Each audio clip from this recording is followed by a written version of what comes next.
Oke guys, so welcome back to our channel Independent Training. Kali ini kita akan masuk lagi setelah kayaknya agak lama gue delay bikin video karena ada beberapa kerjaan. Kita sekarang masuk ke dalam project yang lagi gue buat. Jadi gue lagi buat penelitian tentang literasi keuangan, terutama ini untuk literasi keuangan perorangan ya. Jadi mungkin nanti kalau judulnya adalah financial management, ini lebih kepada mengukur kesiapan, kematangan dari kemampuan keuangan seseorang. Jadi ini tidak untuk riset yang ditujukan kepada perusahaan ataupun organisasi. Kita akan bikin financial management. Financial management ini lebih kepada behavioral finance. Nggak terlalu accounting banget, tapi masih ada keuangannya. Dibilang keuangan banget juga, tapi masih ada psikologinya. Wow. Nah, jadi memang ini ada satu jurnal yang saya pakai itu dari jurnal psychology, tapi lebih kepada finance psychology. Nah, jadi memang ini mix multi antara psikologinya ada, keuangannya juga ada. Damn! Kita akan ambil satu variabel, nanti teman-teman ya, nanti gua akan tambahin lagi variabelnya. Kita bikin yang pertama ini adalah financial management. Mulai dari definisi, kerangka konseptual, dan pengukuran. Jadi definisi itu konsep karena teman-teman harus bisa memahami dan itu pasti harus muncul di telaah kajian pustaka. Kemudian kerangka konseptual karena itu bicara implementasinya. Setelah punya variabel ini mau kita pasangin sama apa nih? Kemudian kita bicara pengukurannya karena agak sulit kalau kita mereplikasi penelitian tapi tidak ada measurementnya ya. Nah, makanya kita sajikan definisi, kerangka konseptual, dan pengukuran. Seperti biasa sebelum kita lanjut jangan lupa untuk subscribe, like, dan komen di channel Independent Training. Nah, sekarang kita akan masuk teman-teman kepada definisi ya. Nah, ini saya punya dua paper dari papernya Pham et al. Dan Parota Johnson tahun 98. Saya ulangi, papernya Pham et al. 2012 dan Parota Johnson 98 ya. Nah, jadi bagi teman-teman yang mau nanti papernya, ini seingat saya sih jurnal berbayar. Kembali lagi rasanya kita tidak etis untuk memberikan ini, menampilkan ini di halaman deskripsi. Teman-teman kalau memang membutuhkan boleh email seperti biasanya, tapi tolong sebutkan mau minta paper yang mana, apakah dua-duanya ataupun salah satu saja. Karena paper yang pertama Pham et al. 2012 itu saya ambil definisinya saja. Oh, hell no! Seingat saya sih ini dari jurnalnya dari Publisher Elsevier, jadi kemungkinan berbayar ya. Financial management adalah praktik untuk melakukan tracking, pencatatan, pendokumentasian secara reguler atas pendapatan dan beban dengan tujuan untuk mencapai status financial mereka. Jadi tujuannya adalah bukan untuk mencapai being rich, kemudian untuk mencapai wealth yang mapan sekali, tidak. So it depend apa yang menjadi goal dari financial mereka. Kalau mereka memang hanya mau menaikkan strata mereka tapi tidak begitu, ya maka itu masuk dalam, makanya ujungnya mencapai status financial mereka. Jadi kembali lagi, financial management tidak ditujukan untuk how to being rich, how to wealth yang memang sangat sejahtera sekali, tidak, tapi lebih kepada depend on person, mau sampai di titik mana mereka mencapai their financial status. Nah, itu adalah dari pengertian Pham et al. Kenapa saya sampaikan definisi? Karena di Parota and Johnson ini adalah semacam, ya gue nggak bilang ini godfather-nya financial management, tapi Parota dan Johnson ini klasik sekali. Klasik sekali itu artinya bukannya jadul ya, tapi karena paper klasik sangat valuable sekali, sangat berharga sekali. Dan kalau teman-teman meneliti financial management, Parota dan Johnson 98 ini adalah bukan autor yang asing ya. Makanya kembali lagi saya tampilkan sambungannya yang dapat dilakukan dengan penganggaran, membayar tagihan tepat waktu, memiliki tabungan, dan mengatur pengeluaran utang mereka. Atau kalau di papernya itu disebut dengan credit card, tapi saya asumsikan credit card adalah utang. Jadi bagaimana kita mengatur pengeluaran utang kalau memang nanti responden teman-teman tidak punya kartu kredit. Katakanlah teman-teman membuat ini kepada mahasiswa, financial management kepada teman-teman mahasiswa ataupun pada generasi-generasi yang memang belum memiliki kartu kredit, jadi punya opsi. Itu terkait tentang definisi konsep dari financial management dari papernya Pham et al. Dan dari Parota Johnson 98. Setelah dari definisi, kita akan masuk kepada, ini adalah model adaptasi dari Deacon-Farber model. Deacon-Farber model ini terdapat di papernya Parota dan Johnson. Jadi kalau misalkan teman-teman mau mengambil yang sederhana aja dulu, pengaruh financial attitude, financial management terhadap financial satisfaction, itu ada di papernya Parota dan Johnson. Judulnya itu aja ya. Jadi pengaruh financial attitude dan financial management terhadap financial satisfaction, itu bisa kita pakai kerangka konseptual ini. Kembali lagi, respondennya siapa? Ini adalah bukan untuk financial management perusahaan. Misalkan teman-teman mau meneliti pola perilaku penggunaan uang jajan, teman-teman mau meneliti pola perilaku konsumtif generasi Gen Z, Gen Y, Gen Alpha saat ini. Nah, itu bisa menggunakan financial management. Jadi, buat teman-teman yang pingin ide-ide lain, ataupun mungkin yang masuk dalam ranah psikologi, mungkin sekarang sudah bisa beralih ke financial psychology.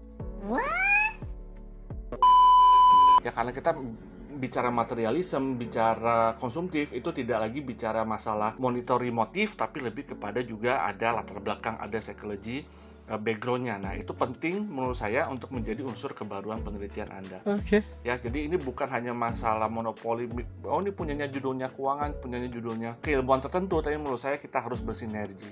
Ya, sehingga financial psychology ini lagi menarik sekali, terutama dengan generasi yang ada saat ini.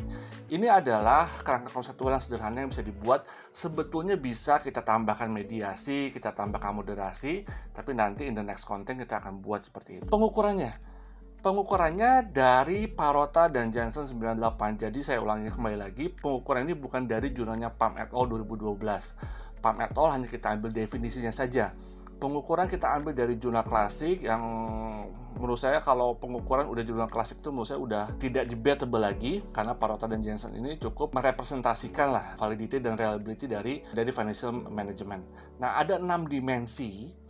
Ada cash management, credit management, retirement and estate planning, general management, risk management, and capital accumulation. Ada 6 dimensi, 38 pernyataan. Saya ulangi, pengukuran dari financial management yang diambil dari papernya Parota dan Jensen 98 terdiri dari 6 dimensi dan 38 pernyataan. Nah, ini aja dimensinya.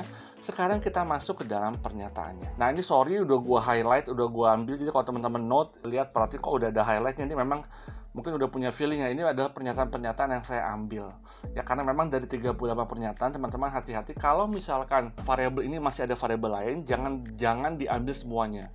Memang 38 ini penting, tapi kalau teman-teman perhatikan, kita boleh lihat ke item total correlation, itu bisa kita ambil yang korelasinya cukup tinggi. Ya, jadi angka-angka korelasi yang cukup tinggi. Ya, misalkan yang 0,50, misalkan yang I usually live from paycheck to paycheck.